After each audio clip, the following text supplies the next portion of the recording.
Let's move this down a little bit. So first of all, I think your figure work is actually really pretty good. I think it's really pretty good. It's all there. It's all in the right spot.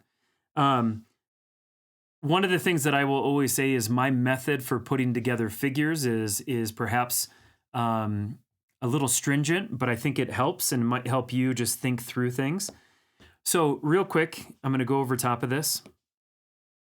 I always think about when I always start with the chest mass first, or the chest mass first.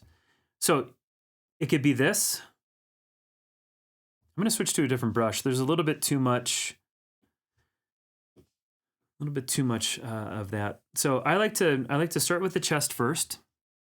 I like to then figure out where the line, my movement line. Now everyone does that a little bit differently. Some people do their movement line first. I like to do it second because I like to see where the center of the chest is going to be. And then from there, I start to figure out where the collarbone is going to sit. And that's generally for a good straight on pose.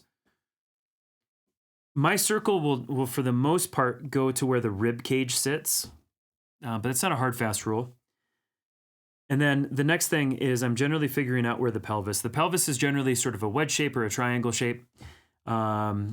And then it's just easy for me to connect those two things. I always start with those two things because then the legs can sort of work off of that. I think no notes on these legs at all. The legs look really great. I wouldn't change a thing, to be honest with you.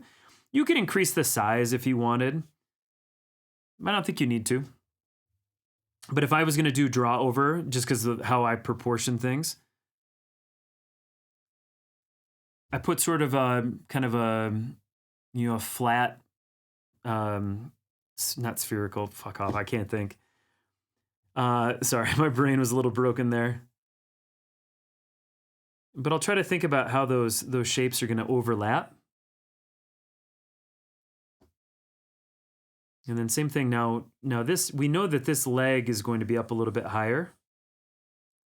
So some of this is going to be back here. Now, one thing you can do is you can always think about, and hopefully this is all making sense. We don't need to overcomplicate things too much, but we can really think about a lot of these shapes, particularly the arms and legs, the masses for our chest and our pelvis and things like that, as open cylinders. And this is why we did that challenge a few weeks ago where we really analyzed cross contours so we could follow along on how this stuff is sort of built. But if you think about sort of this leg, let's go to a little bit of a darker color. And again, hopefully this is making sense. This leg is ultimately a cylinder. And because this part right there is coming closer to the camera, in fact, we would be looking inside of the cylinder, not behind it or up at it. And so if you wanted to get more technical, you can try to structure things like that. Sometimes I think it can be a little bit much. And I do the same thing then. So I always start chest 1, pelvis 2, legs 3, and then out of that, I indicate where the shoulders are going to sit. And again, same thing. Got to think through this. Again, give me feedback. Let me know if this is making sense. This is the open of the cylinder because we're looking inside. Everyone is so quiet in chat right now. Dear Lord, have I lost everybody?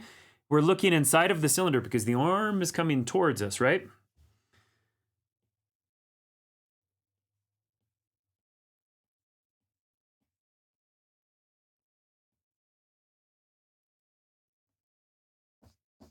Now this arm is the one that I need to think through a little bit. I think even though that the shoulder is behind us a little bit, part of me thinks that I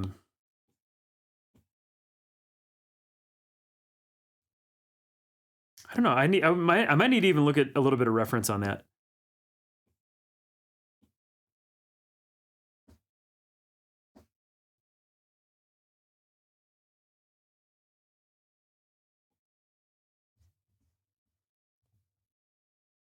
The head is always dead last. I'd have to think about how that connects. Think about, too, the size of your hands as it relates to the size of your head. So, and depending on how you're exaggerating things, put your hand up to your face and sort of get a good idea of like how big your hand is compared to your head. And I think that will give you a good perspective of where to put your head and how big your head should be. Hi, CC, welcome in. Hi, Yo-Yo.